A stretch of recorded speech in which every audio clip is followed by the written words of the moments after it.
നിങ്ങളൊരു BTech mechanical or electrical final year student ആണ്. Major project ചെയ്യാനുണ്ടാവും അല്ലേ? ഇനി എന്ത് ടോപ്പിക്ക് സെലക്ട് ചെയ്യും, എങ്ങനെ എനിക്ക് എസ് ഗ്രേഡ് വാങ്ങാൻ പറ്റും അല്ലെങ്കിൽ എ ഗ്രേഡ് വാങ്ങാൻ പറ്റും, എനിക്ക് ആ പ്രൊജക്റ്റ് എങ്ങനെ പ്രൊഫഷണലായിട്ട് ചെയ്യാൻ പറ്റും എന്നുള്ള കാര്യങ്ങളിലൊക്കെ ചിന്തിച്ച് ടെൻഷൻ അടിച്ചിട്ടിരിക്കുന്ന ഒരാളാണ് നിങ്ങൾ. അങ്ങനെയാണെങ്കിൽ ഞാൻ നിങ്ങൾക്ക് കുറച്ച് ടിപ്സ് തരാം. ഫസ്റ്റ് ഓഫ് ഓൾ, നമ്മൾ ഏത് പ്രൊജക്റ്റ് ചെയ്യുമ്പോഴും ഡിഫറെൻറ്റ് കാറ്റഗറീസ് ഉണ്ട്. ആ കാറ്റഗറീസിൽ നമ്മളുടെ സ്ട്രെങ്ത് ആൻഡ് വീക്ക്നെസ് അലൈൻഡ് ആണോ എന്ന് നോക്കണം. ഓക്കെ, എങ്ങനെയാണ് അലൈൻഡ് ആണോ എന്ന് നോക്കുക എന്ന് വെച്ച് കഴിഞ്ഞാൽ നിങ്ങളുടെ ഒരു 5 സ്ട്രെങ്ത്തും നിങ്ങളുടെ ഒരു 5 വീക്ക്നെസ്സും നിങ്ങൾ എന്ത് ചെയ്യാം, ലിസ്റ്റ് ഔട്ട് ചെയ്യാം. എന്നിട്ട് കാറ്റഗറീസ് ഞാൻ പറഞ്ഞുതരാം. ഡിസൈൻ ഡിവിഷൻ ഉണ്ടാവും, കോസ്റ്റ് ഡിവിഷൻ ഉണ്ടാവും, എക്സിക്യൂഷൻ ഡിവിഷൻ ഉണ്ടാവും, QA/QC ക്വാളിറ്റി ഡിവിഷൻ ഉണ്ടാവും, സേഫ്റ്റി ഡിവിഷൻ ഉണ്ടാവും, ഓട്ടോമൊബൈൽ ഉണ്ടാവും, തെർമോഡൈനാമിക്സ് ഉണ്ടാവും. ദെൻ നിങ്ങൾക്ക് അറിയുന്ന വേറെ ടോപ്പിക്കുകൾ ഉണ്ടെങ്കിൽ നിങ്ങൾക്കത് സെലക്ട് ചെയ്യാവുന്നതാണ്. ഇതൊക്കെയാണ് മേജറായിട്ട് വരുന്ന ടോപ്പിക്കുകൾ. ഈ ടോപ്പിക്കുകൾ നിങ്ങൾ സെലക്ട് ചെയ്യാം. എന്നിട്ട് നിങ്ങൾക്ക് ChatGPT ലിസ്റ്റ് ഔട്ട് ചെയ്യാം.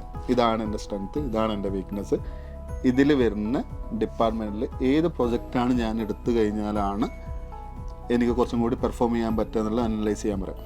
അപ്പോൾ നിങ്ങളുടെ സ്ട്രെങ്ത് ആൻഡ് വീക്ക്നെസ്സിൽ അലൈൻഡ് ആയിട്ടുള്ള എന്തായിരിക്കും ടോപ്പിക്കുകൾ ഫിൽട്ടർ ഔട്ട് ചെയ്ത് തരും. ഇനി ഈ ടോപ്പിക്കുകൾ എന്തൊക്കെയാണ് വരിക എന്നുള്ളത് ഞാൻ എക്സ്പ്ലെയിൻ ചെയ്ത് തരാം. ഡിസൈൻ ഡിവിഷനിൽ നിങ്ങൾ പോവുകയാണെങ്കിൽ നിങ്ങൾക്ക് വീടോ അല്ലെങ്കിൽ ഒരു ലോങ് ഡ്രെയിനേജോ അല്ലെങ്കിൽ പൈപ്പ് ലൈനോ അല്ലെങ്കിൽ ഇലക്ട്രിക്കൽ കേബിളിങ്ങോ അങ്ങനെയുള്ള കാര്യങ്ങൾ നിങ്ങൾക്ക് ഡിസൈൻ ചെയ്യാവുന്നതാണ്. ഓക്കെ, സോ നിങ്ങൾക്ക് can be residential or commercial electrical design. ഇലക്ട്രിക്കലിലാണെങ്കിൽ ഹൈ വോൾട്ടേജ് ഉണ്ട്, ലോ വോൾട്ടേജ് ഉണ്ട്, എക്സ്ട്രാ ലോ വോൾട്ടേജ് ഉണ്ട്. ഈ കാര്യങ്ങൾ എന്തൊക്കെയാണെന്നുള്ളതും അതിലേതെങ്കിലും ഒരു ടോപ്പിക്ക് നിങ്ങൾ സെലക്ട് ചെയ്യാവുന്നതാണ്. ഓക്കെ, ആൻഡ് മെക്കാനിക്കലാണെങ്കിൽ ഡ്രെയിനേജ് ഉണ്ട്, സപ്ലൈ ഉണ്ട്, HVAC ഉണ്ട്, ഫയർ ഫൈറ്റിംഗ് ഉണ്ട്. ഇതിലേതെങ്കിലും ഒരു ടോപ്പിക്ക് സെലക്ട് ചെയ്യാവുന്നതാണ്. ഓക്കെ, ആൻഡ് ഇത് നിങ്ങൾ കോസ്റ്റിലേക്ക് വരികയാണെങ്കിൽ, ക്വാണ്ടിറ്റി സർവേയിലേക്ക് വരികയാണെങ്കിൽ ഇതിൻ്റെ തന്നെ ഇലക്ട്രിക്കൽ BOQ ഉണ്ടാവും. അത് ഹൈ വോൾട്ടേജ് ഉണ്ട്, ലോ വോൾട്ടേജ് ഉണ്ട്, എക്സ്ട്രാ ലോ വോൾട്ടേജ് ഉണ്ട്. ദെൻ മെക്കാനിക്കലേക്ക് വരികയാണെങ്കിൽ പ്ലംബിംഗ് ഉണ്ട്, HVAC ഉണ്ട്, ഫയർ ഫൈറ്റിംഗ് ഉണ്ട്. ഇതിൻ്റെ BOQ പ്രിപ്പയർ ചെയ്യുക, കോസ്റ്റിംഗ് ഉണ്ടാക്കുക, ടെൻഡർ കമ്പാരിറ്റീവ് സ്റ്റേറ്റ്മെൻറ്റ് ഉണ്ടാക്കാം, അല്ലെങ്കിൽ അതിൻ്റെ ക്ലെയിംസ് ആൻഡ് ഡിസ്പ്യൂട്ട്സ് ഉണ്ടാക്കാം. അങ്ങനെയുള്ള കൊമേഴ്ഷ്യൽ ആയിട്ടുള്ള കാര്യങ്ങൾ ചെയ്യാം. ആൻഡ് എക്സിക്യൂഷനിലേക്ക് വരികയാണെങ്കിൽ ഇതിൻ്റെ ഷെഡ്യൂൾ ഉണ്ടാക്കാം. ഇലക്ട്രിക്കലിൻ്റെ ഷെഡ്യൂൾ ഉണ്ടാക്കാം, പ്ലംബിങ്ങിൻ്റെ ഷെഡ്യൂൾ ഉണ്ടാക്കാം, HVACൻ്റെ ഷെഡ്യൂൾ ഉണ്ടാക്കാം, ഫയർ ഫൈറ്റിങ്ങിൻ്റെ ഷെഡ്യൂൾ ഉണ്ടാക്കാം. അങ്ങനെയുള്ള കാര്യങ്ങൾ ചെയ്യാം. എങ്ങനെയാണ് അത് എക്സിക്യൂട്ട് ചെയ്യേണ്ടത്, ഒരു സിസ്റ്റമാറ്റിക്കായിട്ട് എങ്ങനെ എക്സിക്യൂട്ട് ചെയ്യാം, അതിൻ്റെ different types of project reports, daily project report, weekly project report, monthly project report എങ്ങനെ ഉണ്ടാക്കാം, ആ കാര്യങ്ങളൊക്കെ നിങ്ങൾക്ക് ചെയ്യാവുന്നതാണ്. എങ്ങനെ ഇതിൻ്റെ different types of installation, first fix, second fix, final fix, അതൊക്കെ എന്തൊക്കെയാണ് വരുന്നത് എന്നുള്ള കാര്യങ്ങളൊക്കെ നിങ്ങൾക്ക് വെച്ചിട്ട് ഷെഡ്യൂളും കാര്യങ്ങളൊക്കെ ചെയ്യാവുന്നതാണ്. എഗെയിൻ ക്വാളിറ്റി എങ്ങനെ ഇമ്പ്രൂവ് ചെയ്യാം, comparison of different methodology. For example lux calculation, lumens calculation, ഏത് ലൈറ്റ് വെച്ച് കഴിഞ്ഞാലാണ് നമുക്ക് കുറച്ചും കൂടി വീട്ടിലേക്ക് എനർജി സേവിങ്ങിൽ നമുക്ക് വെളിച്ചം കിട്ടുക, ഏത് മോട്ടർ വെച്ചാലാണ് നമുക്ക് എനർജി സേവിങ്ങിൽ കൂടുതൽ വെള്ളം കിട്ടുക.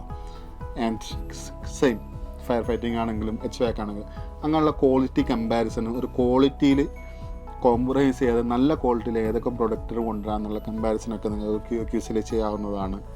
സേഫ്റ്റി, ഓഫ് കോഴ്സ് ഇലക്ട്രിക്കൽ എന്ന് പറഞ്ഞു കഴിഞ്ഞാൽ കറണ്ട് വരുന്നതാണ്, പ്ലംബിംഗ് എന്ന് പറഞ്ഞു കഴിഞ്ഞാൽ വെള്ളം വരുന്നതാണ്. രണ്ടും ഡേഞ്ചറാണ് പ്രോപ്പറായിട്ട് മാനേജ് ചെയ്തിട്ടില്ലെങ്കിൽ.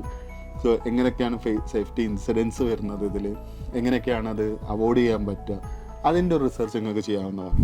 ആൻഡ് ഓട്ടോമൊബൈൽ ആകുമ്പോൾ എന്തൊക്കെ ഓട്ടോമൊബൈൽ ഇപ്പോൾ മെക്കാനിക്കലിലൊക്കെ ആണെങ്കിൽ അതിൻ്റേതായിട്ടുള്ള ഓട്ടോമൊബൈൽ ടൂൾസുകൾ, എന്താ പറയുക, ഹൈഡ്രോ ഡൈനാമിക്സ്, എയർ ഫ്ലോസ്, ആ കാര്യങ്ങളൊക്കെ നിങ്ങൾക്ക് ചെയ്യാം. ഓട്ടോമൊബൈലിലാണെങ്കിൽ പോലും അതിൻ്റെ ഇലക്ട്രിക്കൽ യൂണിറ്റ്സ്, ഇപ്പം നമുക്കറിയാം ബാറ്ററിയിൽ EVs വരുന്നുണ്ട്. സോ അതിലൊക്കെ എങ്ങനെയൊക്കെയാണ് റിസർച്ച് ചെയ്യുന്നത്, എങ്ങനെയൊക്കെയാണ് വരുന്നത്, അതിനെപ്പറ്റി നിങ്ങൾക്ക് പഠിച്ചിട്ട് അതിൻ്റെ ഒരു പ്രൊജക്റ്റ് ചെയ്യാം. തെർമോഡൈനാമിക്സ് നിങ്ങൾക്ക് അറിയാവുന്ന കാര്യങ്ങളാണ്. സോ ഇതിൻ്റെ ഏതൊക്കെ ടോപ്പിക്കുകൾ ഉണ്ട് എന്നുള്ളത് അതനുസരിച്ച് റിയൽ മാർക്കറ്റിലുള്ള ഒരു പർട്ടിക്കുലർ പോയിന്റിലുള്ള ഏതെങ്കിലും ഒരു പോയിന്റ് നിങ്ങൾ സെലക്ട് ചെയ്തിട്ടായിരിക്കണം നിങ്ങളുടെ പ്രൊജക്റ്റ് ചെയ്യേണ്ടത്. അങ്ങനെ ചെയ്യുമ്പോൾ എന്താണെന്ന് വെച്ച് കഴിഞ്ഞാൽ നിങ്ങളൊന്നും കൂടി ഇൻട്രസ്റ്റിംഗ് ആയിട്ടത് ചെയ്യും. നിങ്ങൾക്കത് നിങ്ങളുടെ ടോപ്പിക് അക്കാദമിക് എക്സലൻസ് മാത്രമല്ല, നിങ്ങളൊരു പ്രൊഫഷണലായിട്ട് മാറുകയും ചെയ്യും. ഇങ്ങനെ പ്രൊഫഷണലായിട്ട് മാറുമ്പോഴാണ് നിങ്ങൾക്ക് കമ്പനീസിൽ നന്നായിട്ട് പെർഫോം ചെയ്യാൻ പറ്റുക.